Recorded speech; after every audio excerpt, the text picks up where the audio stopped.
Барыңыз, барыңыз.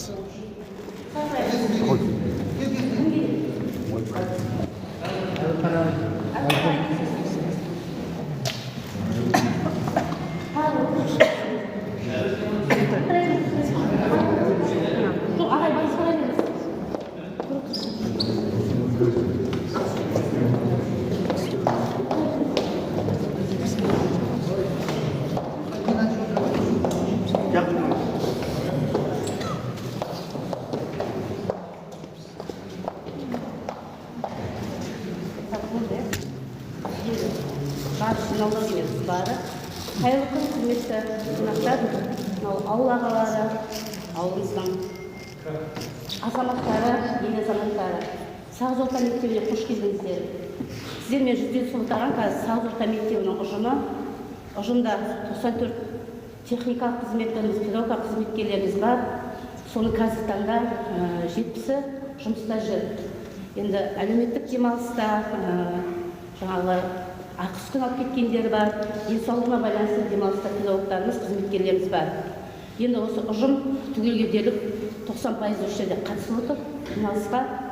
Енді сіздердің алдарыңызға әріптестер келіп отырған ауылымыздың ағалары, ауыл әкімі Асқат мырза, және ауыл ағамыз Сағызбай ағамыз бар, Жәнібек ағамыз бар, және Әділхан ағамыз бар.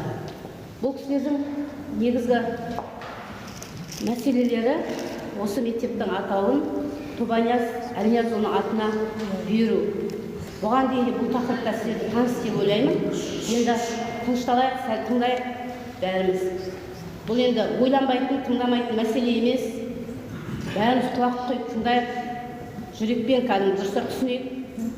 Келген кісілердің барлығын құрметпен тыңдайық, сұрағына жауап берейік, өз пікірімізді айтайық. Еркін отыруға шақырамын сіздерді. Тыныштық сақтайық. Енді сөз кезде өздеріңізде мені танымайтындарыңыз болса, осы Сағыз орта мектебінің мектеп директоры Мейрамгүл Шорханқызы. Өздеріңізде ағайын.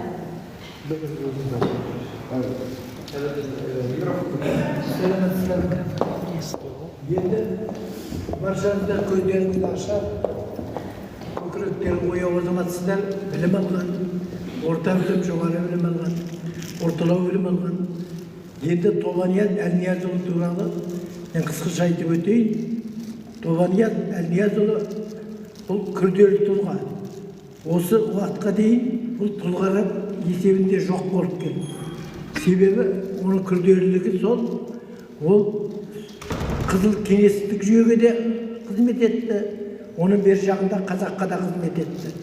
Оның ең бірінші ерлігі мына Маңғыстау облысы бұрын Қазақстанның құрамында болған жоқ. Бұл Забайкалья болып, Азербайжанның құрамында болды.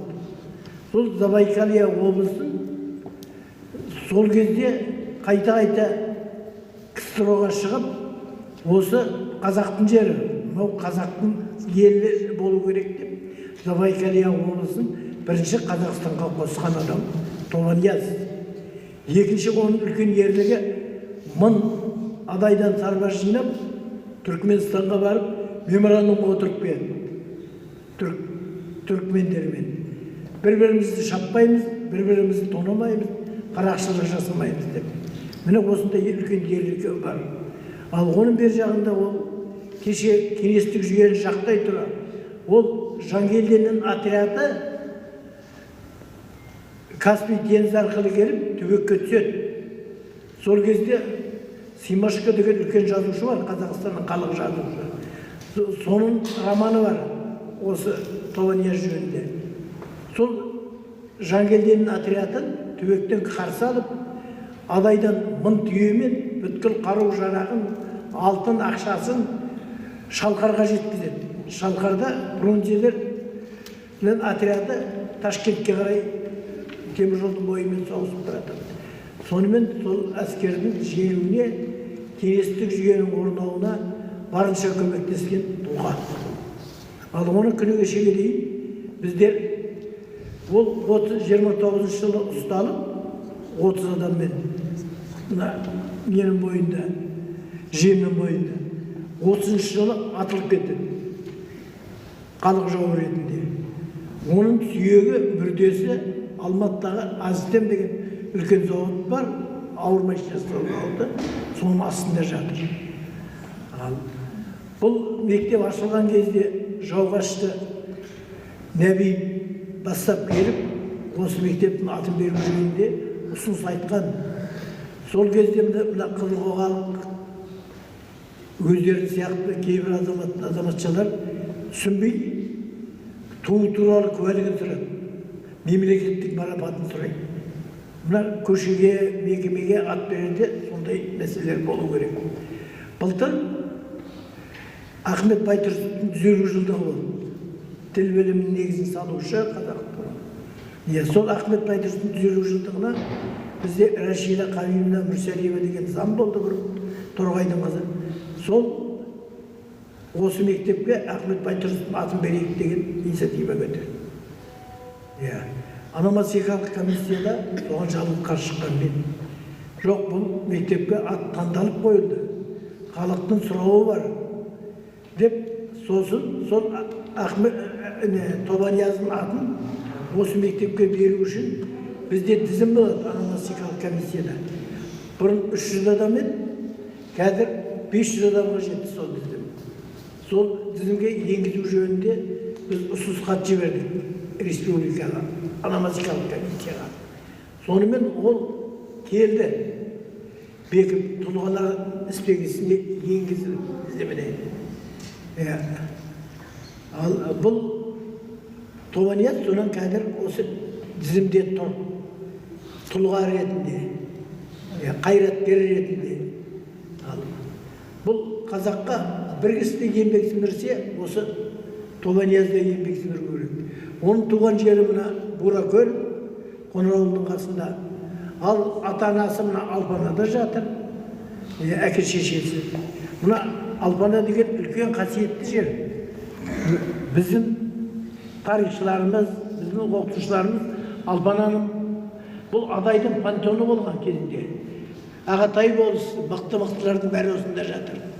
Алпана мен Түктатанның да шежіресі бір кісіге жүк боларлық шежіре.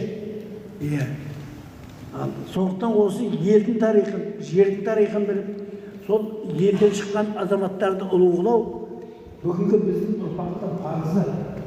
Оны ұмытуға болмайды. Біз осы мәселені көтеріп жүрміз.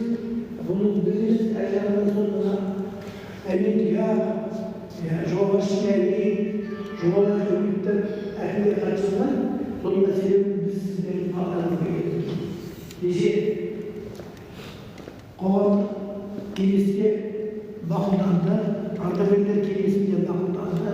Осы ауылдың үлкендері, ақсақалдары осы мәселені мекеме басшылары бәрі бір ауыздан дауыс берді.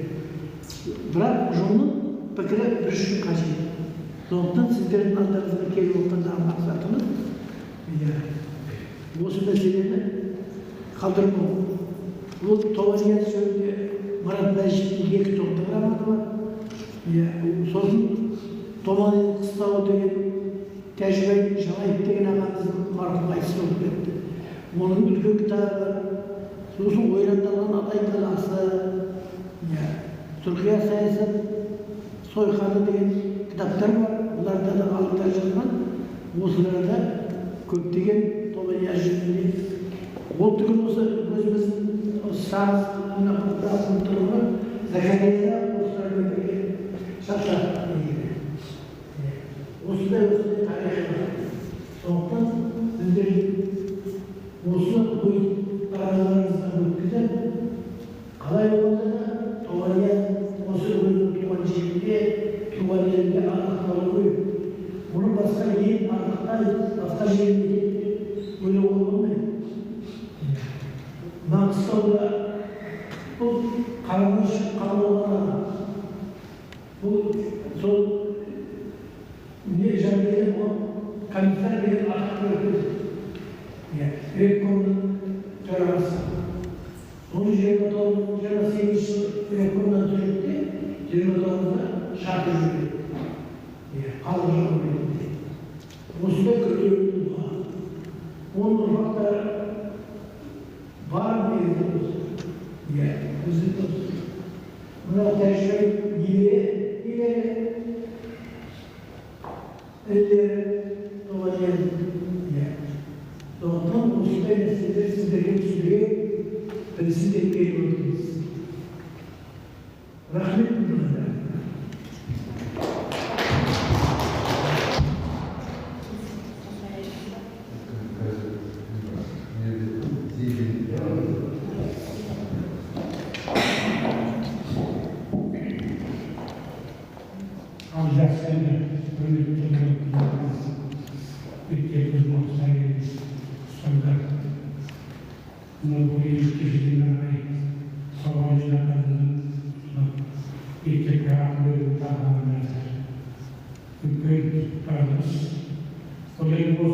alanda yaklaşık yol verdi. Sonunda bir toprağın kaldı. Sonun kararları Nurbalcı'nın üzerinde anımızı kaybettiğimiz düşünce soğuk kaydı. Yeniden ayday değil, tarihte bulunmak, tarihsiz işleri kullandığını istediği bulunmak. Tobanez aylarında 1870 yılı dünyaya gelen adam. Sodan bu Sovyet hükümeti kuramlardır. Mağazaların müziğinde 20 bolsa başkanlığı. 20 bolsa dediğimiz yerde 20 ayın odan. Ve bu yapar. O gün olay yeşil bizim yani sonunda hizmet edecek gözüdür. Sondan 17 yılı bu üstüne kamarkalar aşağılıkla tırmaya kamay 17 yılı sebeplerinde kuralı yani yan yediğine de şalgara uyukladı. Sonunda doğanın başta yani malı var, alımcıları var, şartlarda analizleyeceğimizi bu ülkede yetapsak. Bu ülkede tartıştılar, analizleyecekler, ana aşırılık ibadet sonra aşırılıkta şahit olacağız ki burayı ilah verir. Son burasının yüce bolup ona başlayacak ayta. Aynen bilmeyin. Kanun bıraktı, yine parti, altı yine parti, yeşil olsunlar, o sonunda hayata geldi. Yani orası yarattı. Sonra yine son girdiği Ruhaniyeli yeni reformun yaratılan mandatının değeri bırak onun ardından kalırsın, geçti, toprakları sabahı seyretlerden ismin, yalan isminin polisyonu yılbaşçılarının boşun aklını kusurarak gösterdi. 24 işini onun reformun mandatının seviyesini aldı. Arasın oldu. Kıldırmaktan beri o bizim partinin yolunu izlemek, bilgilerin mayıklarının sonunda eminim bizim partinin ismini ayırsın. Sonra bu reklamın mandatını tanısak, Sovyet'te bırakacaktan sonra onun geçtiği etmek bayağı da kandırıp doğruyoruz. Kandı sayılar o kandırılır. Son kan izleyince sayılar kalıp o doğruları doldurabilir. Sonra 24 firmalarına rağmen iyi firması işleri şartlar onu takdim etti. Doğruları. Toplumda haklarını temizliği yarattı. Sonra bir transit parasını doğruları. Bir transitin parasını yani tümüye kamayı doğruları. Sevgisi ödedi. Sonra bu ülkelikte koyup doğruları. Parasına bıraktı. Malını bozattı. Sonra doğruları tamam parası bozattı. Sonra öğretmeni beyefendi son 20 dolar üniversitesi kamadı. O tüşürü üşüttüm bunu ortaya üşüttüm mut. İzlerinde geçti oydu. Üşüttüm geçtiğinde rahat üniversite geçtim. Rahat üniversitede kampakta bunun kaynaklarıyla anlatmayı boğulanda kayıcılar tanrıyı takip ettik. Yani 68 lira yıkarmayı üye tasarında kimde toplanacak şart. Bireylerimizin işçilik yedi tekrar okumayı söyleştirildi. Onun hizmette vacip kadar konusunda vazı bizim bulaşan işi, yeni işi, tevhid işi, destek hazırlıklarında böyle. Başlama için yeni zamanlarını ayaksız kaldırdık. Olsa bir tekrar etse, onu туған туысқандары да айбаттар разы болып кетеді. Енді қанымен басқалы сағызбайдың мына бауыржан балама бәріне рахмет айтып, сен сәтті болсын енді басқаларға бір алға олдасын істерді енді сәттілік болсын. Рахмет. Рахмет сендер үлкен сөздер алғызым. Осы тұлғамыз туралы көптеген мағлұмат сіздер сөзлеп отыр ғой. Арада енді тағы да нақтылар айтсын және ағамызды сөз береміз.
Әкеміз.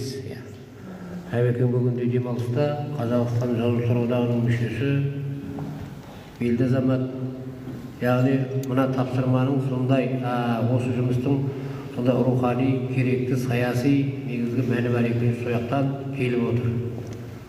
Енді кеше айттық қой, сол жаңағы бұған дейін де бірнеше рет хаттар жазылған манағы шараларға байланысты. Бірде ономастикалық комиссия да жоқ деді, тағы бірде не болды? Конференцияда айтылды, общем, аяқсыз қалып келе жатыр да жылдан жылға. Енді облыстың еңбегін жаңа айттық, қайда туып, кіндігінің қай жерде кесілгені осы ауылда. Ол кісінің біздің сағызға деген еңбегі, тек туып талай адам кетіп жатыр ғой. Мынандай тұрпаттағы мектептің алғашқы несін салған сол кісі. Ақшелекте салған, Буракөлде салған, мына Қопада салған. Именно біздің 40-50 шақырым жерде. Одан басқа Маңғыстаудың біраз жеріне салған 14 мектеп салдыртқан адам екен. Сонда қырғын бала алдырған. Сонда кез келген адамға жаңағы айтқан мысалға енді Ахмет Байжорсынов енді қазақтың әліппесін жазған адам ғой. Бірақ әйтеуір бұл жаққа аяғы баспаған адам ғой. Ол кісінің осы жерде жүрген адамдар. Сондай өзімізді ұлғаламасақ, кім ұлғалайды? Осы кісілердің хаттарына кеше облыстың әкімі жауап берген. Тобаняз жаңағы мемлекет меншігіндегі объектілерге мемлекетке қатысты заң тұлғаларға атау беруде тарихи тұлғалар тізімі басшылыққа алынады дейді. Сол табиғи тұлғалар тізімінде Тобаняз Әлниязұлының есімі енгізілген дейді. Сонымен қатар Қазақстан Республикасы мемлекетінің 96 жылғы 281 қаулысымен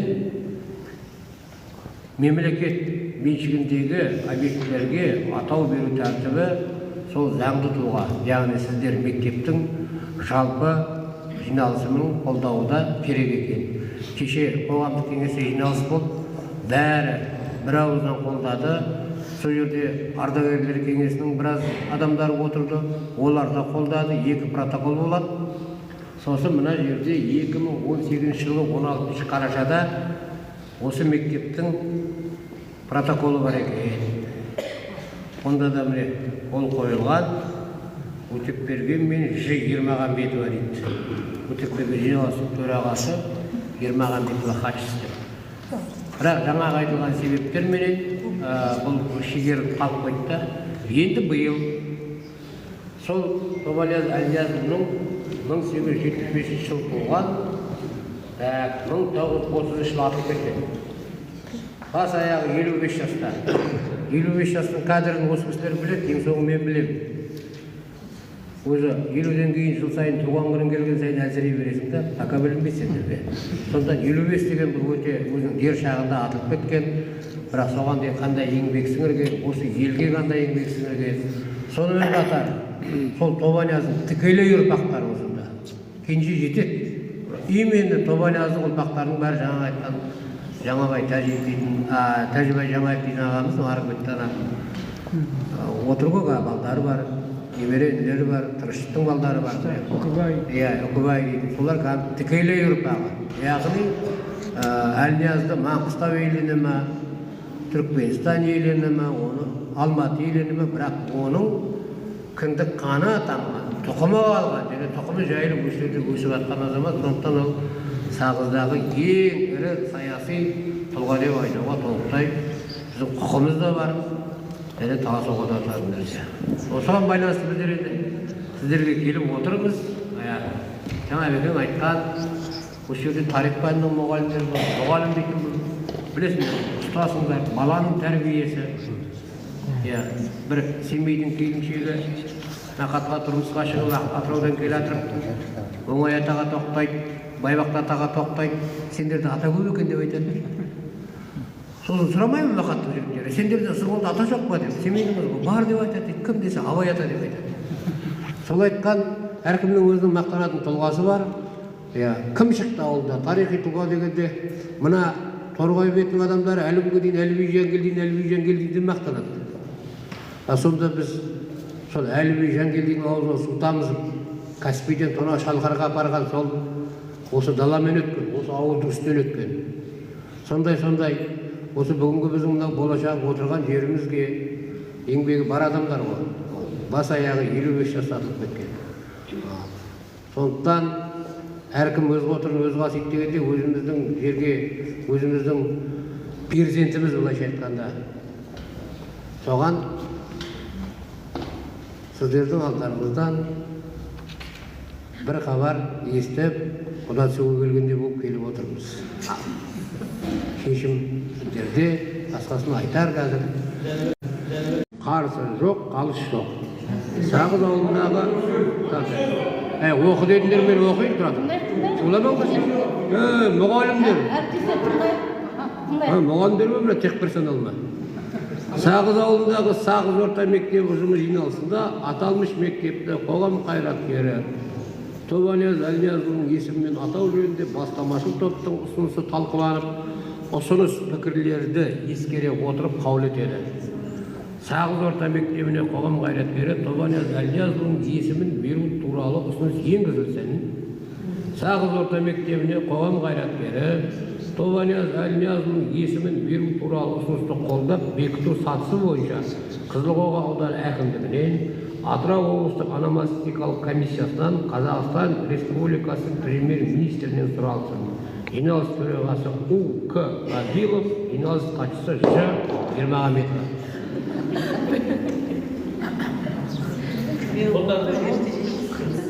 Міне дейін. Бар. Өтеп берген бұдай районы болды, одан кейін әкім болды. Жоғалтып алды.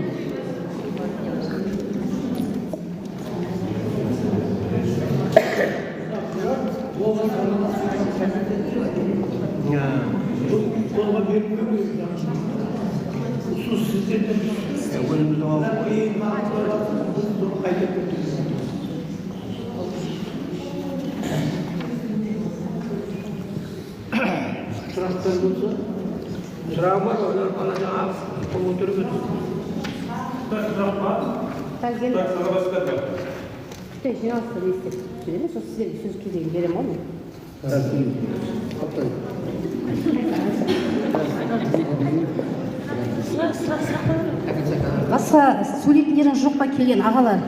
Ұжымға айтарларыңыз бар ма? Болмаса енді осы жерде 2018-ден бері қызмет атқарып жатқан, сол 2018 жылы мен болған жоқпын бұл мектепте, мен 20-да келдім. Менің алдымда Қалбай Өтепберген болды. 18-де отырған ұжымнан ешкім тарқаған жоқ, қайта қосылмаса. Осы жерде барлық ұжым мүшелері отыр сол кездегі. Менің жаңа хаттамадан көзім шалып қалған Зоя апайдың көріп жатырмын. Ол кісі де отыр осы жерде.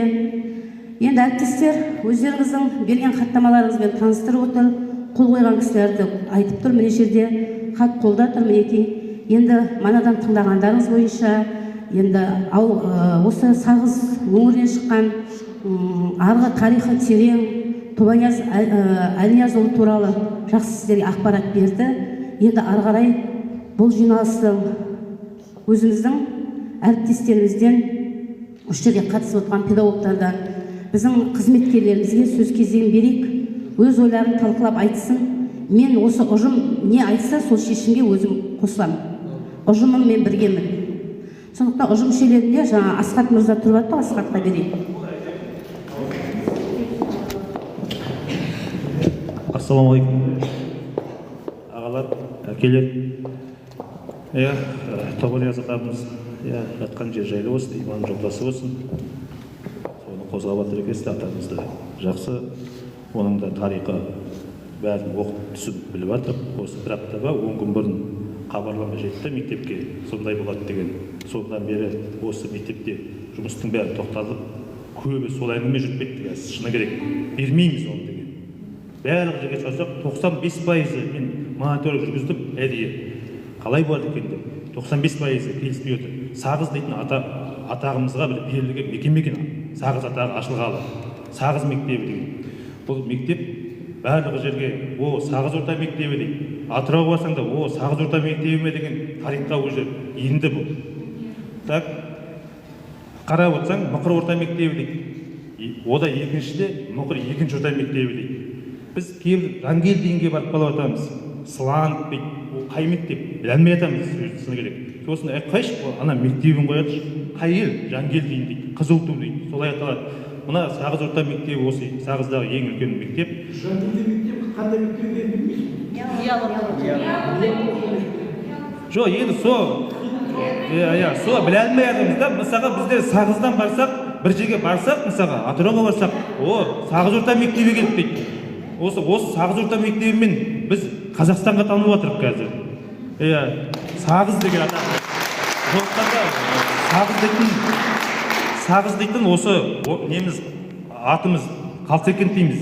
Басқа атаққа енді ол атамызда несі өте жоғары, бірақ Сағыз дейтін осы Сағыз деген тұрған жерде Сағыз орта мектебі болып қалса екен дейміз. Өзіміз бәрі 95-100% солай. Мен қазір тұра қой десем, бәрі тұрады. Ал кім Сағыз орта мектебі қалсын дейді.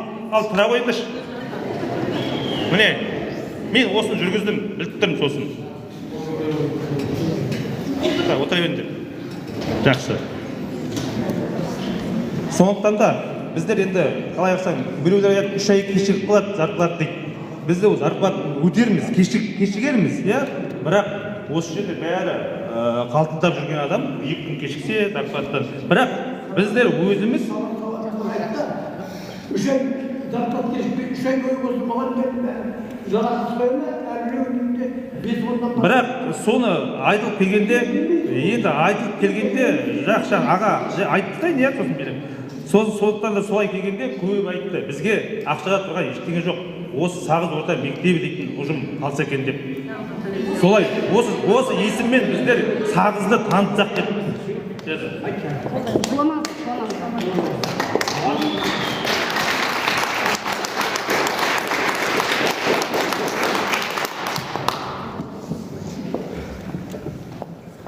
Әсет, жалпы ұжым осы Асхат мектептің ұжымдары.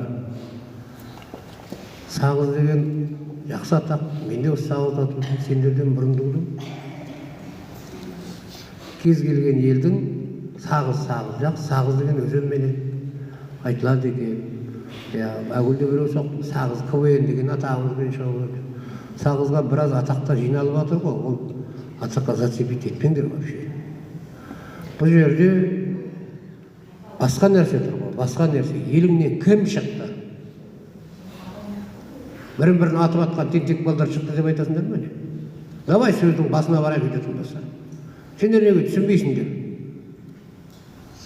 Әңгіменің соғаны мына кісілер даладан, айдаладан Алматы жатқан бүкіл қоғамның қайраткері, не то что Сағыз, бүкіл Қазақстан қала берді, басқа мемлекеттер сыйлайтын үлкен қоғам қайраткерлер солармен сонда еріп келе жатыр дейсің. Олардың қалтасына бірдеме түседі деп ойлайсыңдар ма? Сіздер үлкен ұжымсыңдар, сендер мұғалімсіңдер, сендер бала тәрбиелейтіндерсіңдер, бәрің өре-түре келдіңдер. Не оқытасыңдар мектепке балдарға? Тонада, отыршы, мен сөйлеп жатырмын. Сен сөзіңді бұзған жоқпын, отыр, сен сөзіңді бұзған жоқпын. Жоқ, мен сіздерге айтуға тиіспін. Тоқтаңдар, ешқандайдан етпеңдер. Сіздер мұғалімсіңдер. Ертең небір түрлі тәрбие сағаттары өтеді. Тәрбиелік шаралар болады, сонда қалай болады?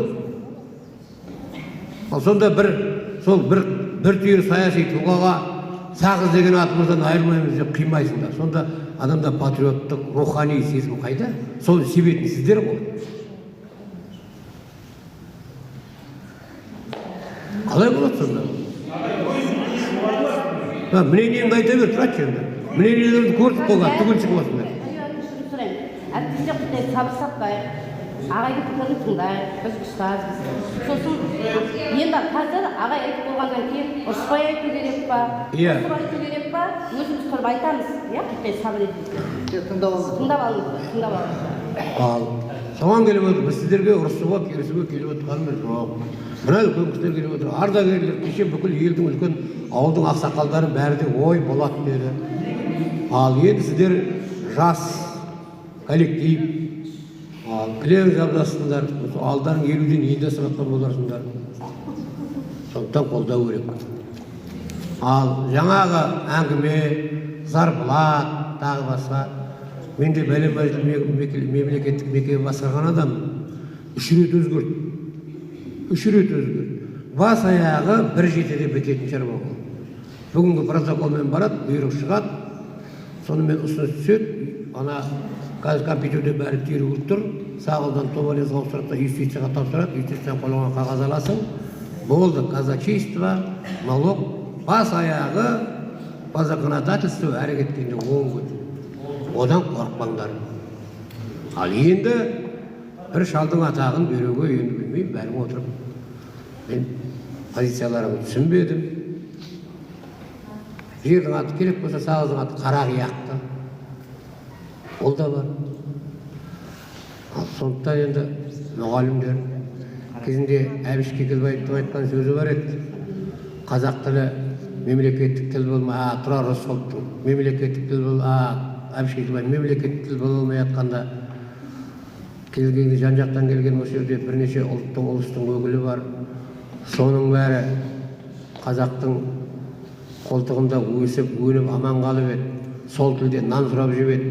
Сол кезде күнін көріп, осындай дәрежеге жеткенде, сол сіздерді осындай дәрежеге жеткен халықтың тілін өзіне өзін қимайсыңдар ма деген. Соншама қан төгіп еңбек еткен, жап-жас 55 жасында өмірден өткен, саяси ірі тұлға атылып кеткен, сол бір аталарыңа, шалдарға мынандай үлкен мұғалім, зиялы қауымның есебіне жатасыңдар.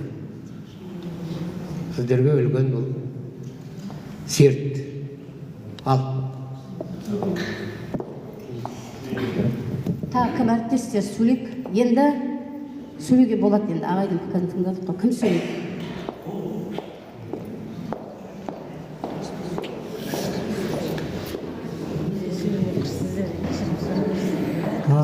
Қайырлы күн әріптестер, ассалаумағалейкум. Ағалар келіп. Енді мынау мәселе бәрімізге түсінікті ғой. Енді сіздер алға тартып отырсыздар ғой 2017-дегі. Бірақ енді ол да дұрыс болар, бірақ енді сол кезде біздің осы коллектив өзінің пікірін білдірген болатын. Біздің коллектив сол кезде осы пікірде болған болатын.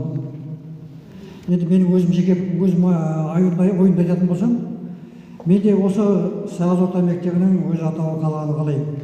Өйткені ана айтып өтті ғой әріптес.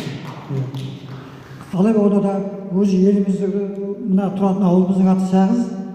Сол себепті мына облысқа шықсақ та, республикаға шықсақ та, сайысқа, жасқа да осы мысалға балдардың осы Сағыздың атағын көтеріп жүргенін қалаймын өзім.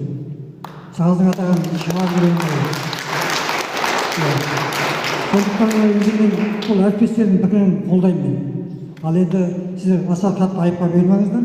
Қанша дегенде көпшіліктің пікірі халықпен санасу керек қой деп ойлаймын мен өз басым. Енді сол менің айтайын деген ойым. Басқа әріптестер өзінің ойын айта жатыр енді. Рахмет тыңдағандарыңызға. Қайырлы күн, құрметті ел ағалары. Бүгінгі мынау мектебімізге қош келдіңіздер. Бүгінгі көтеріліп жатқан тақырып бойынша өз ойымызды айтатын болсам, бұл жерде Тобанияз атамыз туралы біздер оқушыларға жақсы түсінік білдіреміз, дәріптеу жұмыстарын жүргізудеміз. Десе де Сағыз орта мектебі атында қалғанын қалаймыз. Осы мектеппен жаңада айтып жатырық қой, аудан көлемінде, облыс көлемінде, тіпті республика көлемінде де біздер Сағыз орта мектебі атында танылған мектептердің біріміз. Біздің осы абыройымыздың, осы Сағыз ауылының абыройының арқасында осы мектеп құрылғанда білеміз Сағыз орта мектебі екен. Біз осы мектептің осы күйінде қалып, осы тарихтың осы күйінде сақталғанын қалаймыз мектеп ұжымы. 2018 жылы осы мектеп ашылғаннан бері осы мектепте қызмет атқарамын. Сол мектеп жаңа айтып отыргендей, сол кездегі хаттамада біз қарсы пікірде болғанбыз ұжым атынан. Мен география пәнінің мұғалімімін. Осы Тобанияз атындағы Тобаниязды біздер дәріптегеннен аудан көлемінде, облыс көлемінде біз бұл кісінің осы туған жері, тарихы осы жер екенін барлығын таныстырып жүрміз, оқушыға дәріптеудеміз.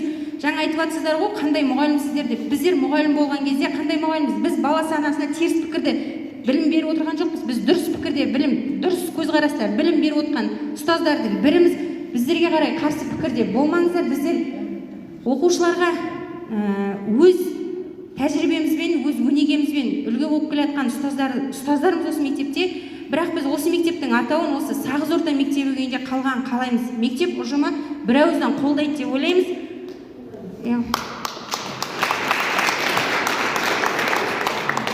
Барма әріптестер пікір білдіретін.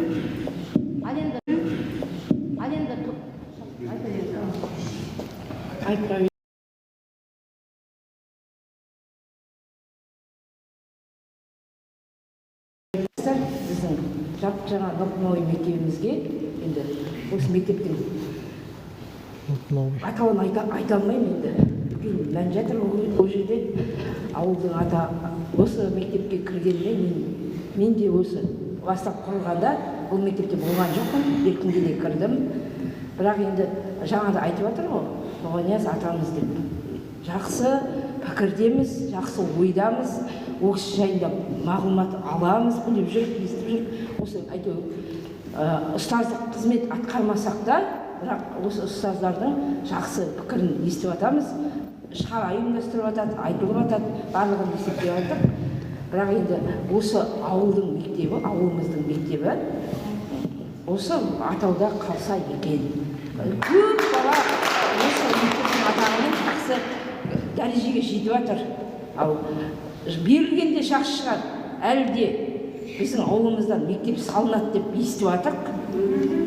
Вот осыны ары қарай қолдап кетсе, әлі де ауылдан бала саны көп, Аллаға шүкір көбейіп жатыр жылда. Тағы да мектеп салынады деген естіп жатыр ғой. Сол мектепке атауы берілсе.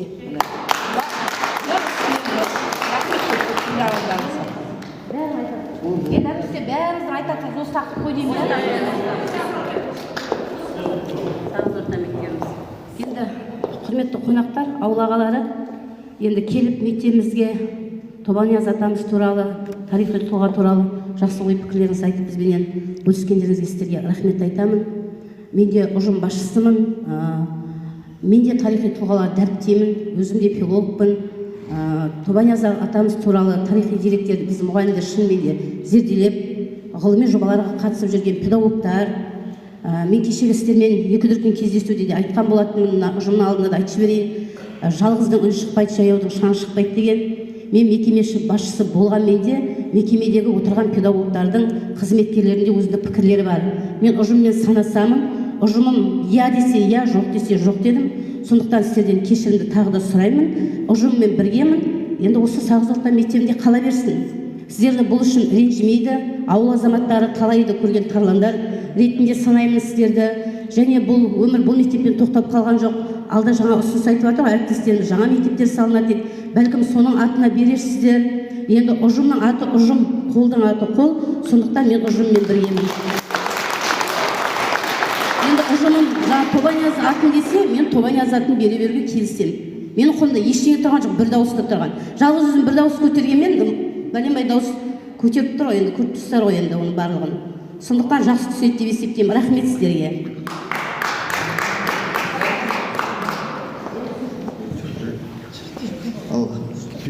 Құрметті мынау мектеп ұжымдастары, қайырлы күн баршаңызға. Енді жаңа айтып жатыр ғой, Тобаяз атамызды, Тобанияз атамызды бәріміз жақсы білеміз. Енді тарихи тұлға, еліміздің атын шығарған, талай жерде үлкен осы қазақ елін құруға үлкен атсалысқан аталарымыздың тарихта белгілі ғой.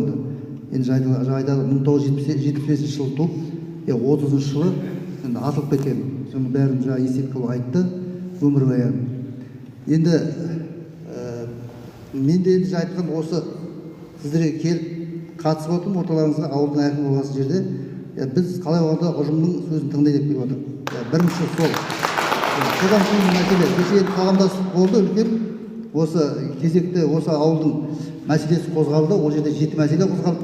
Бюджеті бар ауылдың жаңа тазалық, тағы қандай жасап жатқан іс-шарамыз барлығы қозғалып, соның ішінде осы біреу қозғалған бір мәселенің бірі осы атамыздың атын қою. Бірақ ол жерден де ауыл үлкендері бәрі келісімін берді. Бірақ ең бірінші бізде осы мектептің ұжымының келісімі керек. Сол себепті сіздердің алдарыңызда өтейін деп келіп отқан мына үлкен ағаларымыздың жайы бар. Сонымен қосылып мен де келіп отырмын.